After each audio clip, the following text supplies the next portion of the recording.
Hey Dr. B, this is Article 20 video.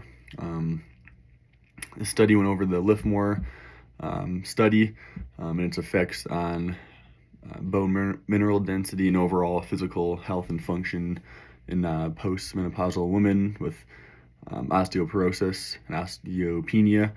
My first main point is that high intensity resistance and impact training significantly increases bone mineral density.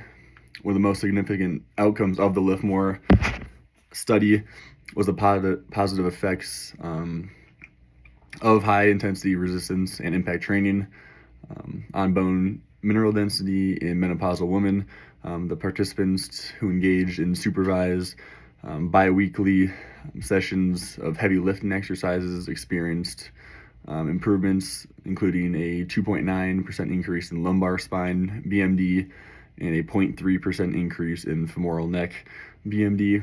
So that's pretty significant increases in the scheme of things. On the other side of things, women in the low intensity control group saw reductions in these same areas, so that was not the best findings. These results suggest that, contrary to traditional low impact exercise recommendations that are out there for osteopenia and osteoporosis, heavier structured resistance training can reverse bone loss and promote skeletal strength in these aging women. My second main point is that improvements in physical function and muscle strength from this study. Beyond bone health, the study found that this type of training significantly enhanced physical function and muscle performance in these participants. There were measurable gains that were seen in various functional assessments, including sit-to-stand ability, vertical jump, and back extensor strength.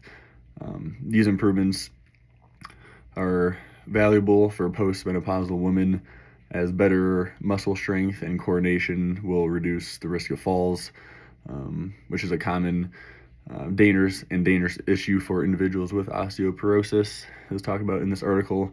By improving overall mobility and core stability and core strength, this type of training offers many benefits that are beyond bone density that will enhance everyday function and quality of life.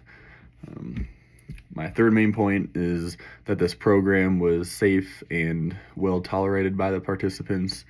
There are some concerns associated with high intensity training, especially in older populations. But the Liftmore trial demonstrated that this type of training is safe when it is professionally supervised and done the right way. The program maintained a high compliance rate of 92%, so that was good. The participants were okay with it and didn't drop out, and there was no serious injuries that happened. I think only one person might have gotten hurt, but it was not severe at all. These findings challenge the traditional view that high intensity training poses a large risk for these individuals, especially the older women that we are working with. Older adults can safely engage in more rigorous forms of exercise, I think more than we think. Yes, some people can be fragile, especially with these conditions, like you've talked about breaking a wrist, opening a jar, or falling and easily breaking a hip or an arm or something like that. But the body isn't always fragile when it's healthy, or even with some of these conditions, it's not always very fragile, so we don't have to treat it like it's made of glass, because it's not. So yeah, I think these 3 points will be important for my future career, because I'll probably run into women with these conditions, and knowing how to train them and give them advice will be very beneficial. Thank you.